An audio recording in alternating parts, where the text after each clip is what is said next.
how do you fulfill that promise? Because ultimately expectations have to be met. If you look at the political landscape, is it really changing for women? And what is the inability of the forces that dead bodies surface but not the living people?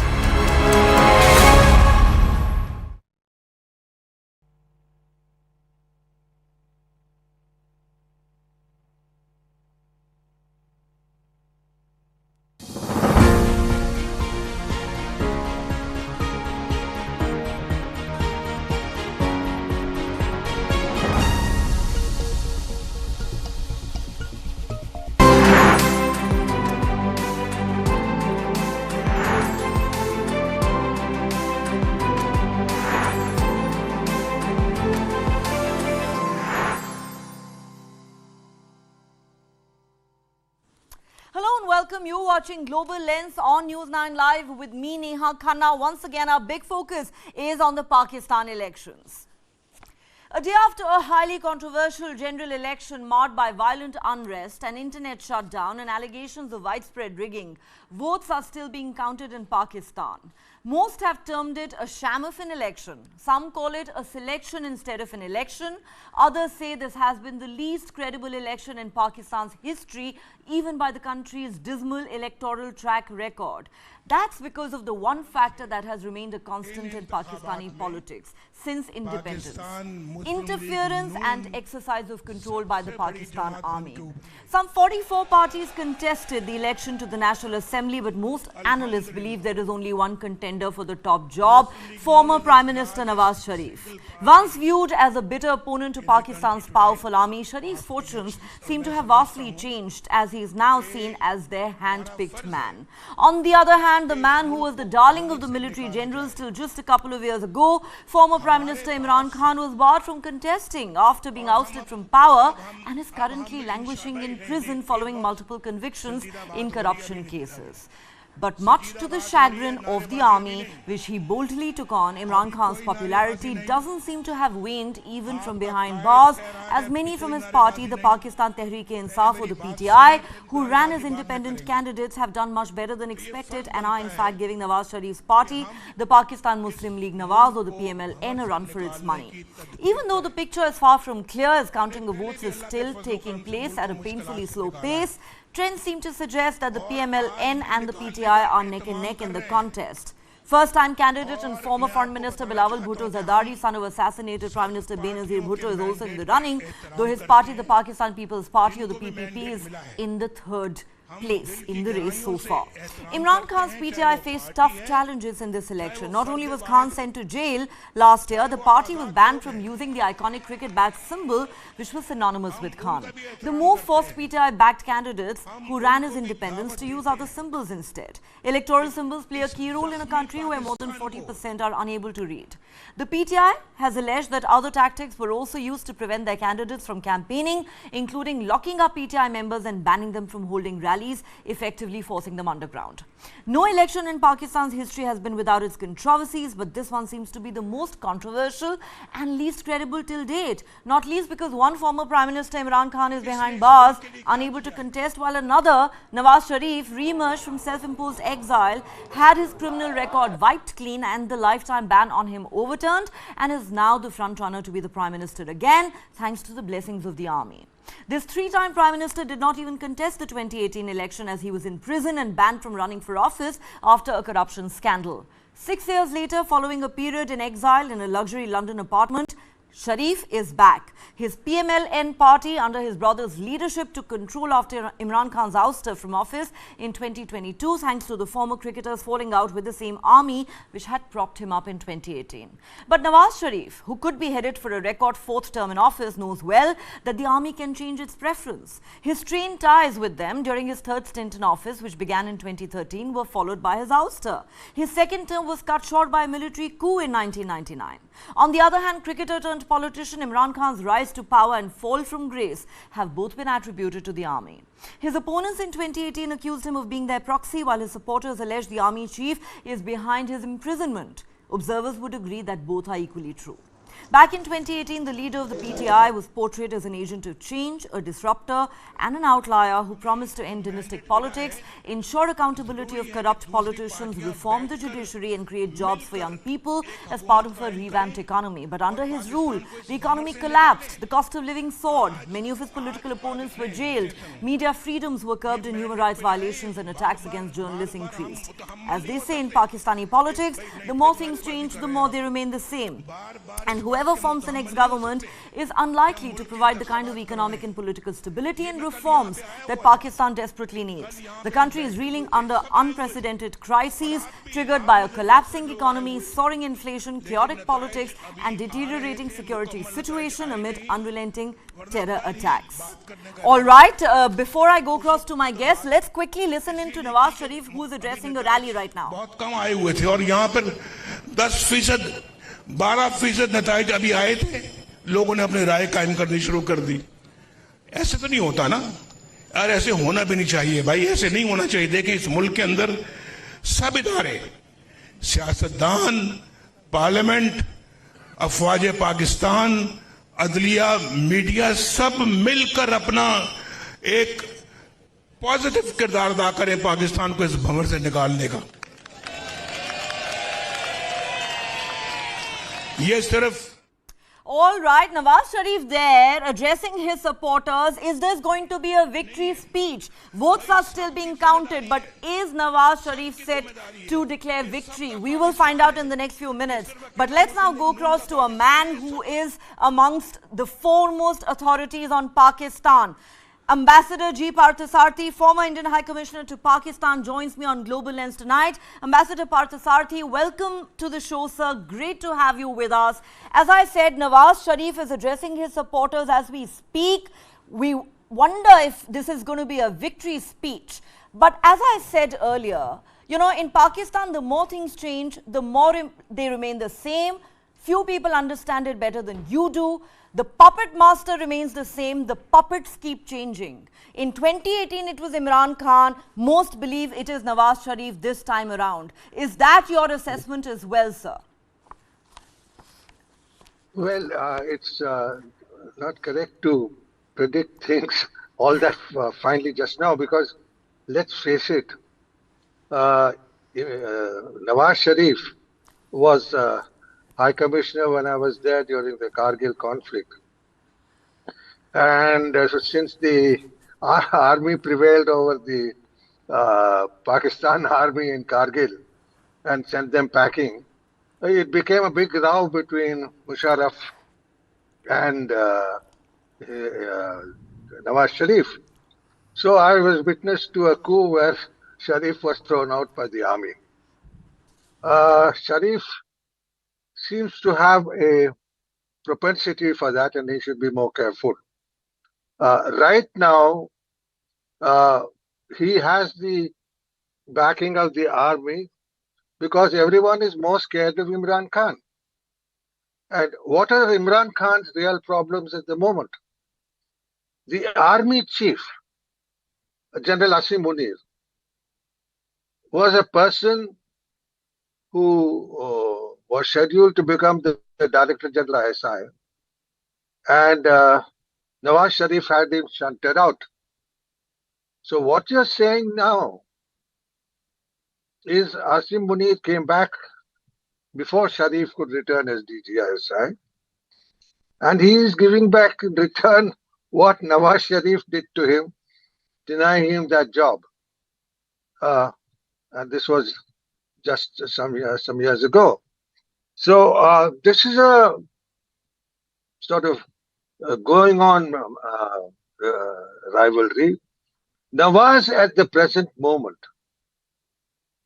given the horrible administration, the second one of Nawaz, who was again knocked out, his basic problem is that he's not a good administrator, but he's a good politician. And right now,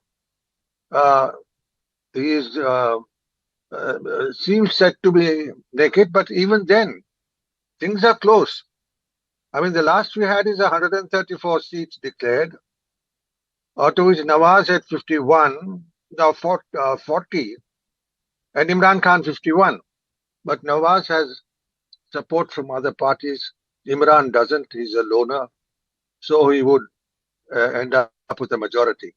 That is where things stand. But it is going to be close. And let's also not forget, unquestionably, Nawaz can't match Imran Khan for public popularity. As far as how does India think of this? Imran has been, for instance, the days of a cricketer, and I've seen him in action since 1982, when Sunil Gavaskar's team was there and I was the consul general. The man is viciously anti-Indian. So I think what we need to bear in mind is it's a choice for us between Tweedledum and Tweedledee. Who wins it, I don't know. But the army has the bullets and will call the shots. The other thing is the external influence. I don't think that Nawaz is the favorite of the Americans. They dislike him. And as in a Pakistani told me that we have three people who rule us: Allah, army, and America. So Pakistan. Americans were not in love with Imran Khan either. Yes. Yeah. So we are, as far as we are concerned, we sit back, relax, and watch the fun, what is happening there. Okay. And we deal with whoever comes to power. Because whoever comes to power is functioning in a very unstable situation. I told you Imran Khan is pathologically anti-Indian. Yes. And let him fight with his, he has fought with his DGI, right? Let's see who comes next. But Asim Munir has done a clean job of knocking out most of the people who were difficult with him. Absolutely, that's what the Pakistan army does. And sir, you've of course hit the nail on the head, but I have an update for you and our viewers. Nawaz Sharif has just declared victory, ladies and gentlemen. The numbers may not be clear yet. The election commission may not have declared him a winner yet, but Nawaz Sharif, while addressing his supporters minutes ago, has declared victory. And it doesn't really come as a surprise at all, because at the end of the day, the one thing that matters more than anything else is whether you have the blessings of the Pakistan army. If you do, then well, come hail or storm, you will be in power, but only as long as you continue to enjoy the support and the patronage of the army. We also have Indrani Bakshi, foreign policy commentator and CEO at Ananta Aspen Center, joining us at this point. Also with us on the show, Ambassador Yogesh Gupta, former Indian diplomat. A warm welcome to all my guests. But since Ambassador Parthasarathi has to leave in a few minutes, I need to go back to him.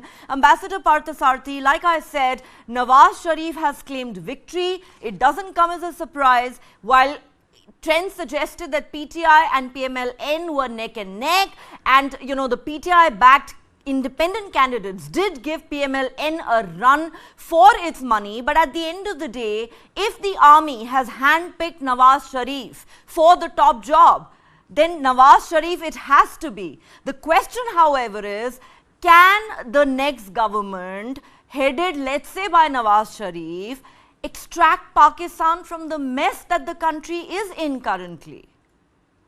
I would think not, primarily economic, because they are in a deep trouble. Look, this is a country with a rate of savings of 5%. How can they're always looking for foreign aid? The Chinese poured in a lot of money, but the Chinese don't give free foreign exchange. They give you projects which they build and you don't in Pakistan. So what I would think at this point in time is, if Nawaz comes, okay, we can deal with him. We have dealt with him, though he is quite a slippery customer. As I said, he was involved in the planning of Kargil and passed the buck to Musharraf after the Pakistani army was kicked out. In fact, I was told when I was a High Commissioner that just before the elections, when the army briefed him, about Kargil, he said, "Kya wahan se Srinagar dikhai padti hai?" Don't forget, Nawaz himself is of Kashmir heritage. So it's this they are into a messy situation. We sit back and watch it. If they are, very frankly, I personally believe that we should not show enmity for people of Pakistan. A lot of Pakistanis want to come here, have friends there. Let's be relaxed about all that. Don't carry your adversity to the people. The adversity is the army and the likes of Imran Khan, who, when he was bowling once in Karachi, I recall, the Pakistani asked him, कि भाई बड़े जोश से बोल करते हो हिंदुस्तानियों के खिलाफ इंग्लैंड के खिलाफ तो नहीं कहा. He said, जब मैं इंग्लैंड खेलता हूँ वो खेल है, जब मैं हिंदुस्तान खेलता हूँ वो जिहाद है. So this guy was what that in the 80s. He's going to remain that now. And and I'm talking not on an. It's 25 years since I retired, so I'm talking purely on a personal basis on my own experience of 2 10 years in Pakistan. Like I said, you understand Pakistan better than most others. You're quite right that Imran Khan has been pathologically and viscerally anti-India. Nawaz Sharif, you say he's a dodgy and slippery character. One might argue which Pakistani politician and army general isn't. But in recent days, he has expressed a desire to take the India-Pakistan relationship forward.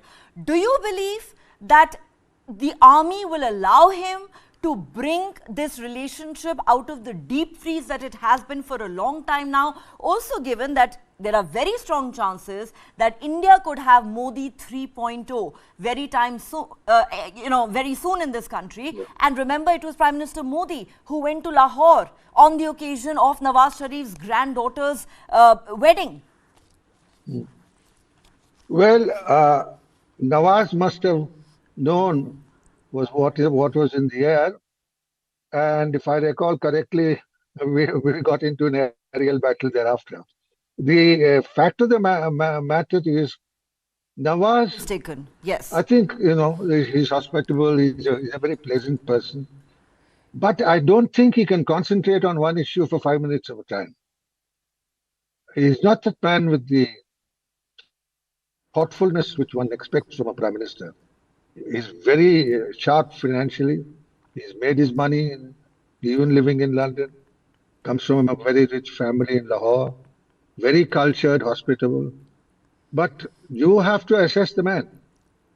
And I hope he becomes more careful than he was in the past. Going to Kargil and say कि वहाँ से श्रीनगर दिखाई पड़ती है is a bit thick, and that was too, as I said, told to me by one of the army officers once our guys had thrown them out of Kargil. Well, that is a legacy that will continue to haunt Nawaz Sharif, at least as far as India is concerned. But let me ask you this question, sir. Like I said, the puppet master remains the same. The puppets keep changing. Nawaz Sharif would do well to remember that the army, who seems to have handpicked him for the top job this time, is the very institution that had him ousted from office and thrown behind bars and propped up Imran Khan in 2018. And the same army cut short his tenure through a military coup. So do you believe that these two entities can have any degree of trust in each other, the army and Nawaz Sharif, even as they come together? Well, let me put it this way.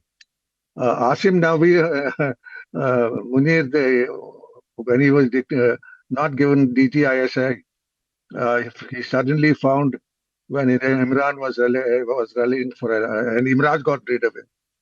And so Imran suddenly found he was DTISI when he came, and then army chief. So you don't fool around with the army, and I think it goes back to his mistake. And you are right. This is an army which will demand its pound of flesh. But there's one issue. I think the last time Asim Munir was in Pakistan, I think the Biden administration gave him a sort of ordinary reception, not the sort of King's Honor he expected. I think he met the Secretary of State and Secretary of Defense. That was about it.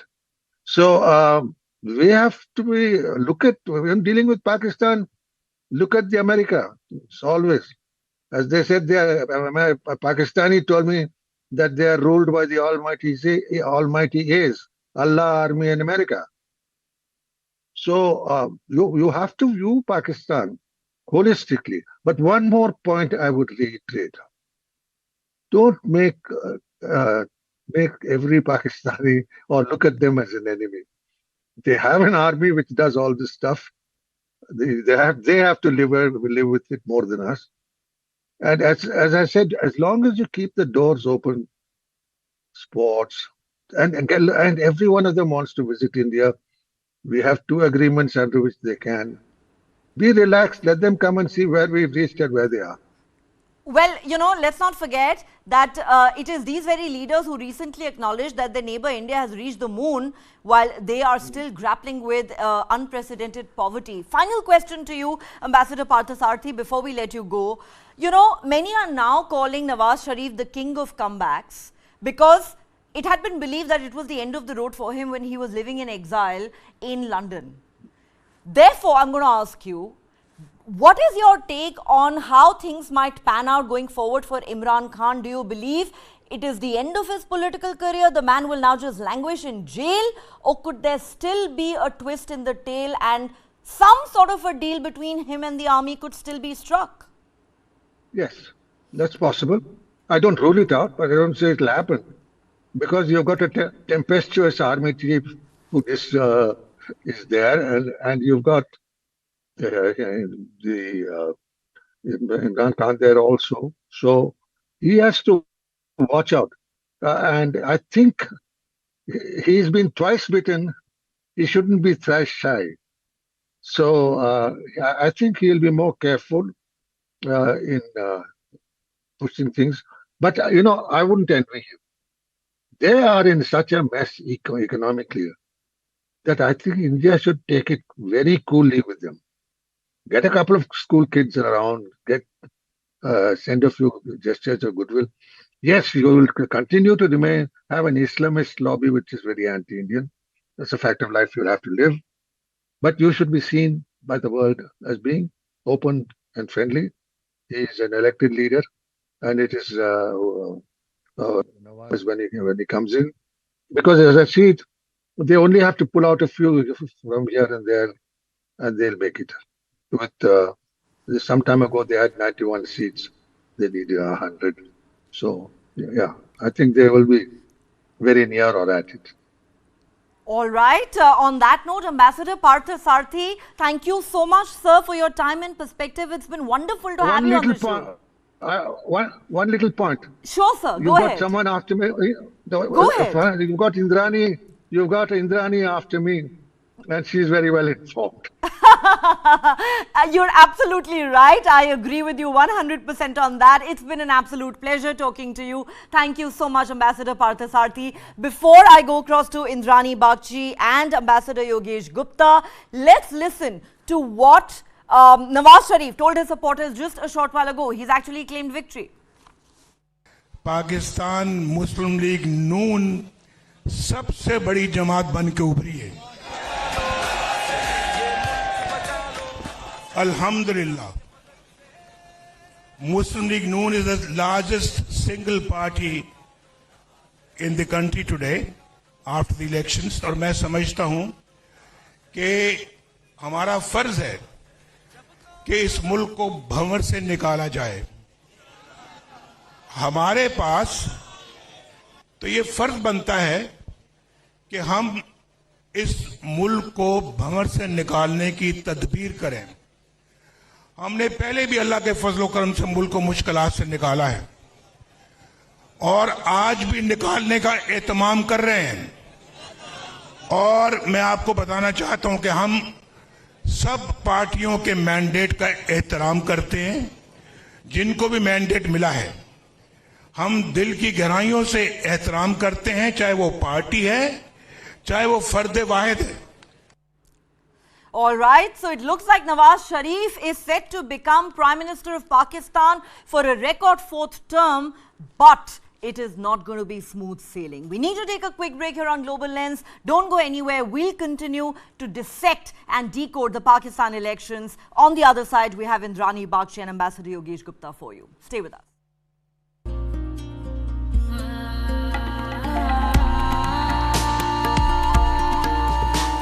Make in India जैसे है ना, वैसे ही एक movement चलना चाहिए, made in India. Nowadays, you're seeing there is a color palette, a theme, and even a whole designer concept to the wedding. I think the entire headache which the relatives used to take is now gone to the wedding planner. And India, in terms of diversity, gives you all the options to do your residential weddings within India itself.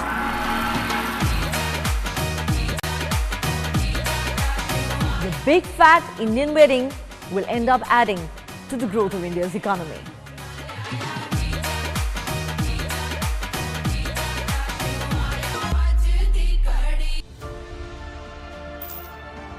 It's probably the best kept secret in India. Family-owned business, which has been extremely clinical in their approach. They have not hesitated ever to kill their darlings. Typical to a South Indian business empire, I think they've shunned the limelight almost deliberately.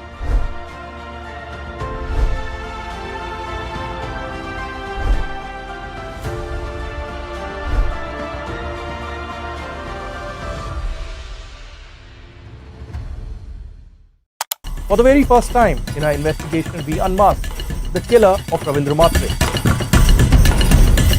In 5G, we have to stand with the world, and in 6G, we have to lead the world. Winning a Grammy was an absolutely surreal experience.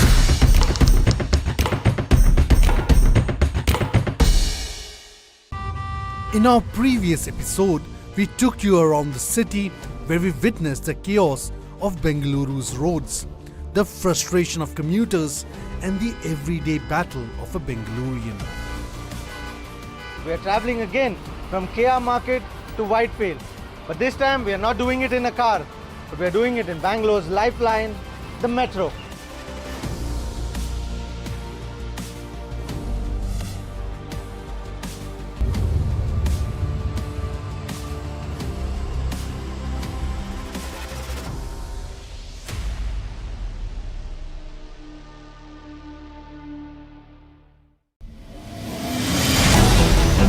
Why is the state not looking at putting an embargo on that? As a Telangana person, I will not accept. How do ordinary folks deal with this?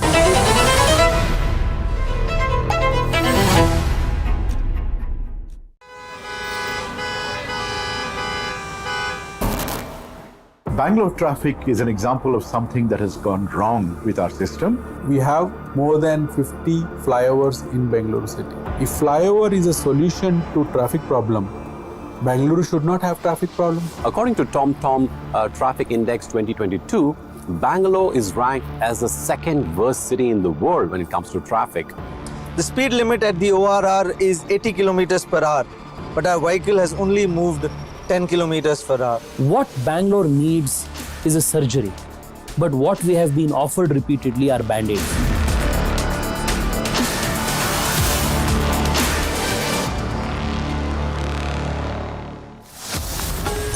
Only on the world's first news OTT. News 9 Plus, ahead of the curve. There's a new video around what deepfake can do. We have seen a trailer of this a few days back. Rollers should not be only on the platform. We'll have to wait and see how those play out. Hindenburg's report cannot be taken as gospel of truth.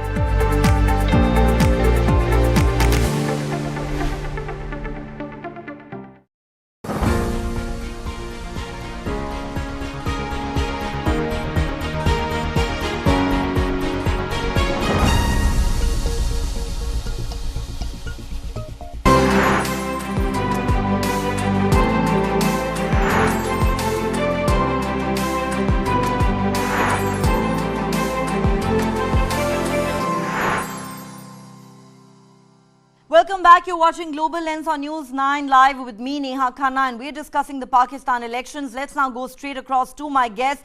We have with us Indrani Bagchi, foreign policy commentator and CEO at Ananta Aspen Center. Also with me, Ambassador Yogesh Gupta, former Indian diplomat. My apologies to my guests for keeping them waiting. We've had breaking news on this show. Let me now start with Indrani, who Ambassador Parthasarathi said is very well informed, and we don't doubt that in the least. Indrani, great to have you once again on Global Lens. Your thoughts on what's unfolding in Pakistan. Nawaz Sharif minutes ago declared victory before his supporters. Of course, if you go by the leads and the trends, they seem to suggest that PTI-backed independent candidates are actually giving Nawaz Sharif's party a run for its money. But then, like I keep saying, at the end of the day, there is only one thing that counts in Pakistan, whether you have the support and the blessings of the army, and looks like the man to enjoy the blessings of the all-powerful military this time round is Nawaz Sharif. So, thank you, Neha, for inviting me, and please thank Mr. Parthasarathi for those kind words. So let me say one thing. This is an extremely unusual and unprecedented election in Pakistan. It is not the norm because Imran is not a contesting party, but Imran supported independents who are actually PTI candidates have had stunning victories across Pakistan, certainly across KPK, Khyber Pakhtunkhwa, in many places in Punjab, and you are looking at not an outcome, but a trend that can currently lead to more instability in Pakistan, but it should be a cause of worry to the army. It should also tell you that no matter how much the machinations of the army might be officially successful, on the ground, there are very big fissures in Pakistani society that have come to the fore with these elections. Nawaz Sharif's PML-N is currently in talks with PPP to form a coalition government. That is the equivalent of Trinamool Congress teaming up with the Congress party in West Bengal, which basically means that its stability cannot be taken for granted. Its longevity also cannot be taken for granted, despite what the Pakistan army can do to them. The Pakistan army may have rigged elections, they may have stuffed ballot boxes, all of that. Despite that, if you can see the single largest group being the group of independents who are actually PTI supported candidates, there is a bigger question that we would be remiss in not recognizing inside Pakistan. So it's not such a simple issue of Nawaz Sharif coming to power.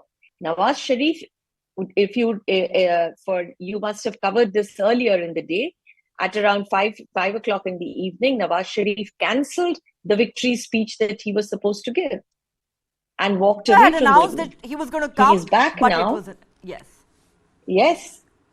So what I'm trying to say is it's not a cut and dried election. It is also, it's an unprecedented election in many ways.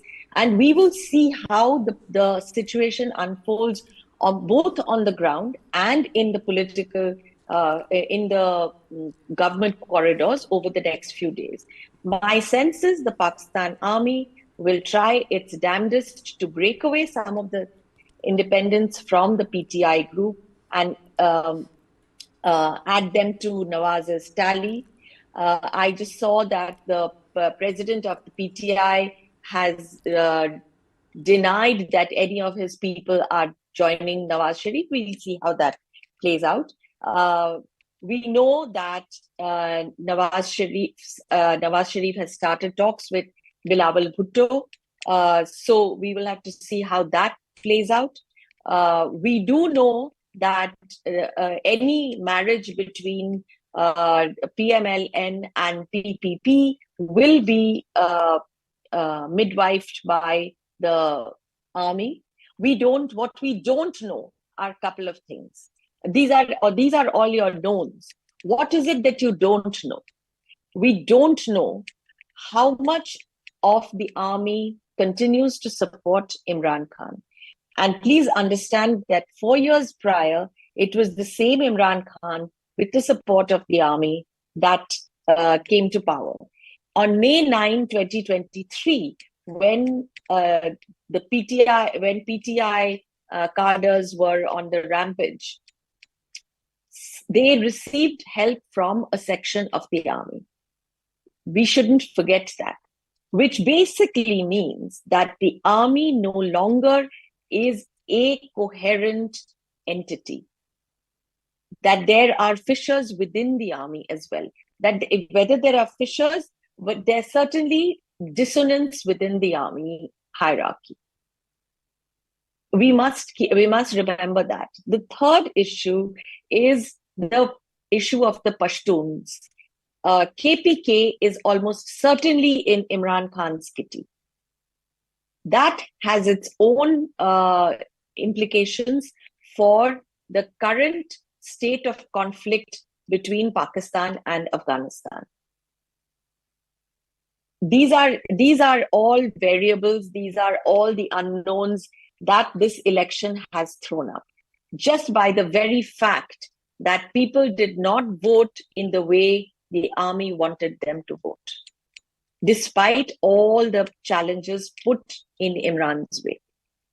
The second point which you were asking, Mr. Patsati, and I would like to respond, is Imran is definitely viscerally anti-Indian.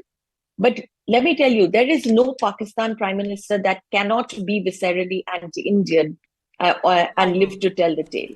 Absolutely. So Nawaz Sharif, as Mr. Patsati said, was also part of the Kargil story. Yeah. Nawaz Sharif 3 days ago made a statement that said that he would only consider talking to India if India reversed the abrogation of Article 370, which is exactly the point that Imran Khan has made since 2019. Yes. So there is no space for Nawaz to be anything but anti-India.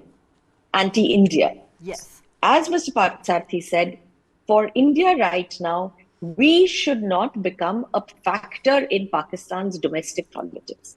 So we should just basically zip ourselves, stay out of this. Pakistan has to resolve the issues that their political crisis has thrown up. Nobody else can get into that. And we should be the last ones to even contemplate going there. Absolutely. In fact, Randhir Jaiswal, the MEA spokesperson, was asked about the Pakistan elections at the regular briefing yesterday. He refused to comment. He said this is Pakistan's internal matter. And correctly so. Yes. In fact, one of the ways we in India should be looking at this is to absolutely keep its nose clean and to stay away from the politics that are unfolding in Pakistan. As Ambassador Parthasarathy said, whoever is in office is the man that at the end of the day New Delhi has to do business with, but we have to look out for our interests more than anything else. Indrani, thank you so much for that comprehensive analysis. I'll come back to you. Let me go across to Ambassador Yogesh Gupta. Ambassador, thank you so much for waiting patiently. My apologies. But, of course, Indrani makes a very valid point. We all agree this is an unprecedented election. Even by Pakistan's dismal track record, this election has had the least credibility given the kind of allegations of rigging that have come up. There was also an internet shutdown yesterday. Now you have Nawaz Sharif declaring victory, but Indrani is right in pointing out, do not be dismissive of the fact that much to the chagrin of the army, the independent candidates backed by Imran Khan's PTI have done exceedingly well, better than expected, given PML-N a run for its money, and this can be seen as a big blow to the Pakistan army because this is contrary to what they had hoped to achieve in this election. Well, Neha, Pakistani analysts and observers, they were hinting to this possibility even before. If I remember reading several analysts in the Pakistani media, and they were saying that, look, don't take it, it is so easy for the Pakistan army to sort of rig the results and get something done in favor of Nawaz Sharif so easily. Because in certain provinces of Pakistan, let's say except Punjab, it is the support that Imran Khan enjoys is considerable, particularly in Khyber Pakhtunkhwa. And similarly, the support that Nawaz Sharif enjoys in Sindh, etc., Sindh, Baluchistan, is not very much. So I think this was not something which was totally unexpected. I mean, Pakistani observers and analysts were pointing to this. But we sort of thought more in terms of what has happened in the past, that in the past the Pakistan army has been able to maneuver the results, has been able to manage the results in the way that it wanted, and therefore the same thing will happen this time also. Well, times have changed. The younger people in Pakistan, particularly women also, they have come out openly in favor of Imran Khan, and they have said very clearly that they prefer Imran Khan any day over Nawaz Sharif and this Bhutto, the PPP, because they think Imran Khan is far less corrupt than the other fellows. And he has much more to deliver. He is able to identify himself much more with the people of Pakistan, the poor people of Pakistan, the youth, the women, their aspirations, their problems. So it's not totally unexpected, except that some of us, we were thinking more on the usual traditional lines, Reason why people are surprised is because it is widely known that the army was going to engage in its widespread quote-unquote engineering in this election, and therefore this result comes as a surprise to some. Yes, the army has indulged in the engineering, but it has not succeeded so much. It doesn't seem to have succeeded. It's certainly not got the desired outcome. So even if Nawaz Yes. Sharif is the Prime Minister next, Indrani is right that the army does look like it has a little bit of egg on its face. Indrani, let me come back to you now. We've been talking for the last 2 days, and I've discussed this with Ambassador Parthasarthi, with Ambassador Ajay Bisaria. What happens next to Imran Khan? In politics, you say never. Many had written Nawaz Sharif's obituary when he had to spend 4 years in exile in London, and now he is being called the king of comebacks. Currently, Imran Khan is languishing in jail, but there are many who would say don't rule out some sort of a deal being struck even now between Imran Khan and the army. But I want to go back to a very interesting point you made earlier. You said don't forget that there may be fissures within the army. It's not one behemoth. I'm just going to play the devil's advocate. While that may be true, and Imran Khan was the darling of the same military till just a couple of years ago, do you not agree that the kind of challenge that Imran Khan mounted to Pakistan's all-powerful army, the kind of onslaught he launched on this institution, was unprecedented in many ways? A kind of onslaught that no other political leader had ever done before, taking on the army the way Imran Khan did. Are you referring to the May riots? No, the fact that he continued to attack the army, he continued to accuse specific generals, the past army chief, of not just corruption but of engineering, his ouster from office. He kept accusing Nawaz Sharif and the army of acting in collusion with the United States to topple his government. Yes. Well, of course, Imran didn't think twice, though, of using the same army, certainly like General Faiz Hamid, to do his job for him in Afghanistan. So I don't think Imran is above using the army. I don't think Imran is above being used by the army. The point is that Imran actually right now is if you have to count, he is literally the most popular politician in Pakistan. How does the army deal with it? I think it would be very uncomfortable. Does that mean the army can make a deal with Imran Khan? I don't think they would get even a ghost of a stable government, even if they make a deal with Imran Khan. They would probably have a much better chance of making a deal with PPP and PML together and using tried and tested methods with all these politicians, because these are all known quantities. Imran's people are unknown quantities and therefore much more of a danger to the Pakistan army. So I really do doubt that they would make a deal with Imran Khan. On the other, I'd say Imran is in greater danger, personal danger. In personal danger, he has said that they're actually trying to have him killed. He has said that. His supporters have said that. Is that what you're referring to? Imran I'm sorry, Khan, I didn't hear you, Neha. When you say that he's in danger, are you referring to the possibility of personal harm to him? Because Imran Khan and his supporters have said time and again that, his opponents and the army, they want to have him killed. And there has been an assassination attempt on him. There have been assassination attempts on him, but let me tell you, there have been assassinations. I mean, that is not new in Pakistan politics. A former prime minister was actually assassinated in Pakistan not so long ago. But I would say that if Imran's group, Imran's party, or if Imran poses a growing political threat, you could see very different, very unusual steps being taken. Right, that is very, very interesting. Ambassador Yogesh Gupta, your thoughts on that? Because Imran Khan has been a thorn in the side of the army for a while now. And the fact that candidates backed by him have done so well in this election will irk the army more. How do you think things will pan out for Imran Khan going ahead? Well, Neha, I have only heard you partially. I think what you are asking me is, since the candidates backed by Imran Khan have done so well, how does one expect Imran Khan to do well in future? Is that right? So, what does the future hold for him? Because clearly the army is going to be very irked by what's happened in this election.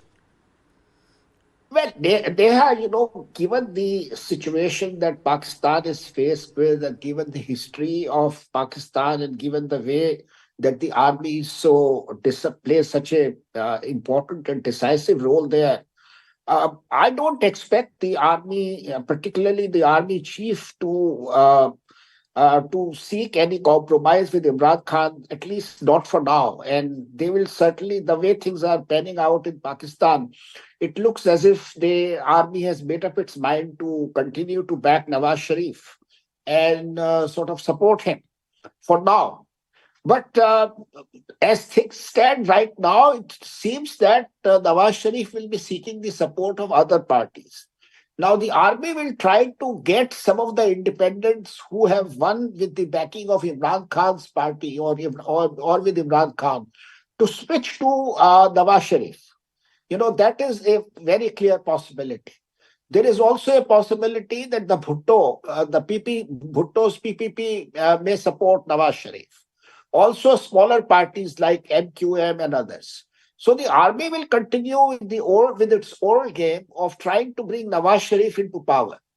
But again, one will have to see whether, how the independents backed by Imran Khan sort of react to that, how many of them switch their support, whether all that can be maneuvered as easily as the army is thinking. That is something to be seen. Indrani, let me come back to you. You referred to, of course, the India dimension in all of this. some argue that given how hawkish Imran Khan was vis-a-vis India, that perhaps Nawaz Sharif is someone who can be expected to show a degree of flexibility, because all the posturing with regard to Article 370 aside, he has also made remarks in recent days to suggest that he is willing to work on the relationship, which as we know has been in deep freeze. How do you see that panning out, given that many expect that come May, we could have yet another Modi-led government here in New Delhi, and with a strong and powerful mandate? Of course, Prime Minister Modi is and will continue to be in a stronger position than most other Indian Prime Ministers to take things forward with Pakistan, provided of course there is some sort of an indication that Pakistan and its army are willing to mend their ways. I know the leopard doesn't change his spots, but how do you see the Pakistan army behaving in the days ahead, though of course they have enough crises of their own to deal with at home? Well, frankly, first we have to see the kind of political space somebody like Nawaz Sharif is given if he assumes the position of Prime Minister. We have to see what kind of a government he can cobble together, which means what is his cabinet, what are his political imperatives. At this point, I would say India is really not on his list of priorities, or on any government's list of priorities. India is, for them, is too tough a subject to deal with at this point. I would say that his priorities would be to fix the economy of Pakistan, to fix their security problems. And they have multi-sided security problems. Their biggest security problem is ironically not India, it is Afghanistan and the Taliban. And it's the irony of that, for people who have covered the Pakistan-Afghanistan question for many years, is quite stunning. They even have a security issue with Iran. They have a serious security issue in Balochistan. To control these fires will take up every waking moment of any prime minister who comes to power in Pakistan. India is really not on their list of priorities. As for Modi, as for any Indian government that comes in, I don't see where when you're saying we take it forward where? If the basic distinction that if the basic condition for talks is that we have to reverse the abrogation of 370, do you really see any Indian government even making the attempt? I don't. I believe that could be and posturing. I don't see that could be posturing on part of Nawaz Sharif. What is posturing? If let us say India's stand on Pakistan is that we talk when terror ceases. Is that posturing or is that your position? That's your position, right? When do you have does any government have the political mandate in this country to start talks while terror is going on? And we have seen different governments who could not, with the best of intentions, take talks forward when terror continued from Pakistan. Similarly, Pakistan does not have that political space to give up their Kashmir claim and still talk to India. You have to understand that after the 2019 decision by the Indian government, Pakistan has lost that particular space. They have not found a way to recover that political space. They have not, but no Pakistan government can actually say that, you know what, let bygones be bygones, let India continue with its abrogation, let that Kashmir has become an integral part of India. It will no longer be on the bilateral table for negotiations, and we are okay with it. There is no Pakistan government that will ever be able to live that with can afford to do that. Yeah, you're quite right. Yes. So there is nothing, when we say forward movement, where do we want to go? What is the forward movement? Pakistan has always held up, say, something like trade to the resolution of the Kashmir dispute. Yes. Now that India has completely changed that game, they are still on that space that they will not trade until there is resolution of this dispute. So where is the movement and where do we want to go? At some point, I would say that India should now actually look very closely at the security crisis that is inevitable in the Pakistan-Afghanistan space. Which may have, and whether that has implications for India, but certainly that is going to be the biggest headache for any Pakistan government that comes to power today. No doubt about that. Any new government that comes in, any new prime minister that takes over will have multiple headaches and crises to deal with all at the same time, from Pakistan's unprecedented economic crisis to the terrorism that seems to have come back to haunt Pakistan. Of course, one is always reminded of Hillary Clinton's words of wisdom. You can't have snakes in your backyard and hope that they will only bite the neighbor. The chickens have come home to roost, and the new government of Pakistan will have to deal with that. Indrani Bagchi, thank you so much for joining me on Global Lens tonight. It's been a pleasure talking to you. Also, big thank you to Ambassador Yogesh Gupta. All right, so Nawaz Sharif has claimed victory. It seems like he is set to become the next Prime Minister of Pakistan. But what happens to Imran Khan and the candidates backed by his party, the PTI, that still remains unanswered. Watch this space for more. For now, it's goodbye from me. Thanks so much for watching.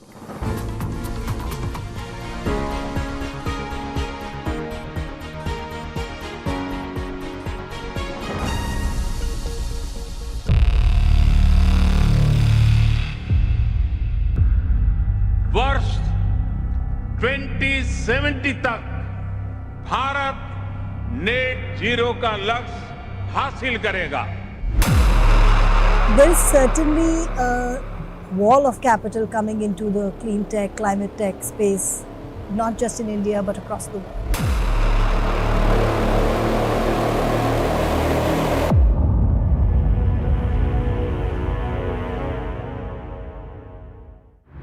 This and more, streaming on world's first news OTT, News 9 Plus. Download now. A defiant performance by Ten Hag's men. Now standing at 7 feet 4 inches, Satnam Singh is making his way into professional wrestling. We are getting more good news for India.